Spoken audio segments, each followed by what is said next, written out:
Hello, welcome to Simply Liminal. My name is Stacy. This is my daily 2-card reading for Friday, June 7th, 2024.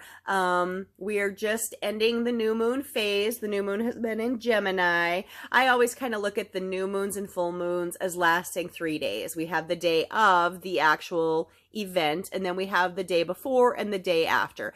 And the energy that we get at these times, I really think lasts for 3 days with this. So we're kind of in the tail end of that energy. So this week we are revisiting the Good Tarot deck by Colette Baron-Reid, and her artwork here is by Jenna Della Grataglia. Now, Colette Baron-Reid has wrote multiple books and wrote multiple oracle decks. So she got her start reading tarot cards years and years and years ago. I mean, it was her livelihood. It's what paid her rent and her groceries. So she knows the tarot deck very well, and she didn't initially want to rework a tarot deck, but then she felt called from spirit to do so, but write it as an oracle deck. So she says this definitely is an oracle deck, but it's inspired. It's an inspired reworking of the Rider-Waite tarot, or the Smith Rider-Waite, which it's known as more commonly today, giving credit to the artist of the deck, Pamela Coleman Smith. But it's based on the traditional structure of that tarot deck, but it's designed with more modern and simple messages. And really, she wants it to be tied to joy and positivity, because the tarot deck can be kind of overwhelming, very mysterious, and sometimes it seems a little not dark and dangerous, but it just seems almost negative. Some of the cards you're like the swords, the suit of swords in general seems very negative.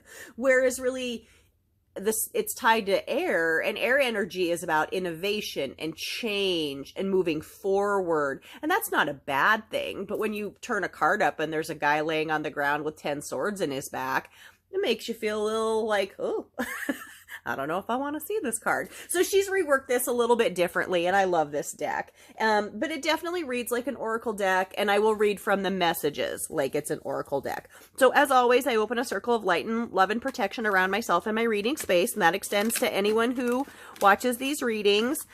This is a 78 card deck, so it's based on the structure of the tarot, and I have pretty small hands, and so I sometimes struggle a little bit to shuffle this. So bear with me while I do the best to shuffle this deck without throwing cards all over the place.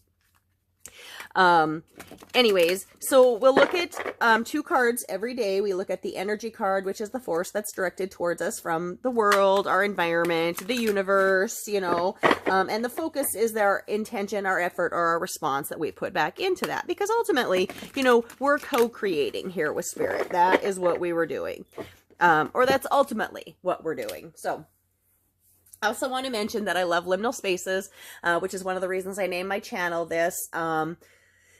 Liminal spaces are like doorways, gateways, pathways, transition spaces, in-between spaces, spaces where we're kind of waiting, like a waiting room, I guess. But that's where we're open to knowledge and information if we just take the time to listen. And oracle cards are a great, beautiful, and simple way for us to get those messages from the spirit side. So let's take a look at what our messages are for today.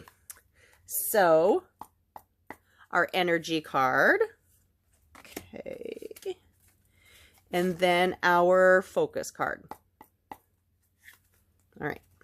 Let's see what message we have today.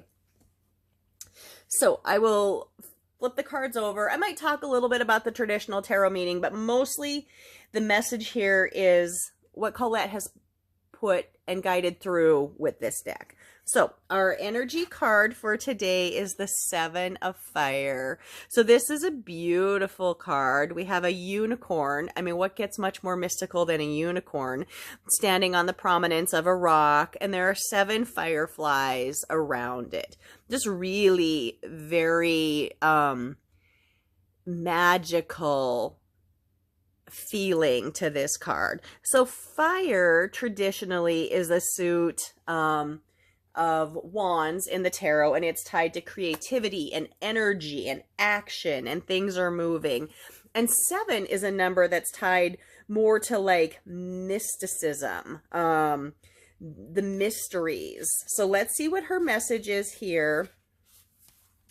So, and I will read directly from the book. So the 7 of Fire, she says, is about personal bests, going the distance, preservation, perseverance, and then nonconformity. And the message here is, I'm unstoppable. My passion pushes obstacles aside as I engage in sustained effort. I know how to bend, but I don't compromise on what's important to me. If others aren't happy with the course I am on, I don't have to let their concerns affect me. I release the temptation to resist challenges, and I trust that I can make things happen as I live life on my own terms. Inspired solutions present themselves. So this is wonderful energy coming for us today. Just be aware, creativity, change, action, and that this message is telling you that you are unstoppable in this process. So know that. How wonderful. So let's look at our focus card for today to see how we're going to work with this beautiful energy that's coming at us.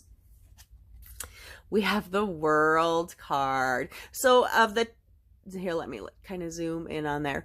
Of the trump cards or the major arcana cards, there are 22 of them. And it starts with the 0 card, and that's traditionally the Fool, and it ends with the 21st card, which is the World. And this is like completion of a cycle.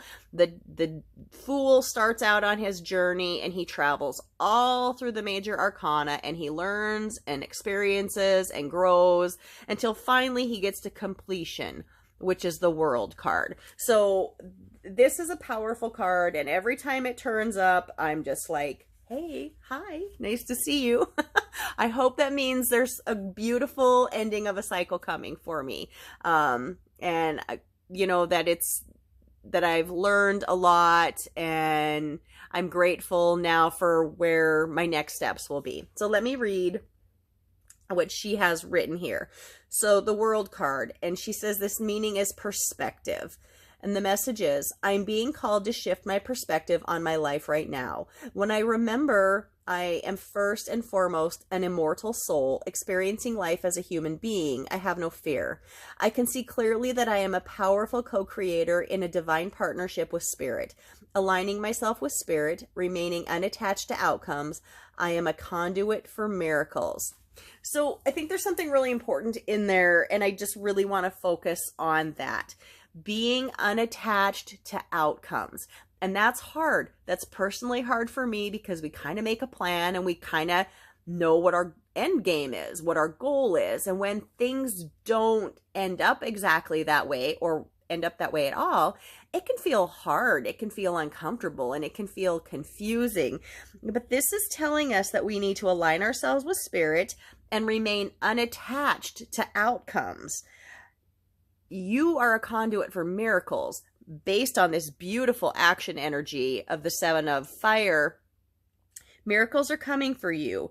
Remain unattached to the outcomes. Spirit knows the outcome for you, even if it's different than what you might have imagined for yourself. So this is a beautiful reading, a really powerful reading for this Friday. I'm really excited for it. I hope you guys have enjoyed it. I would love to hear what you think about this card deck, or what you think about the reading in general. Please like, please subscribe, please share. If you have any questions about this deck or the tarot deck, I would love to try to help answer those questions for you.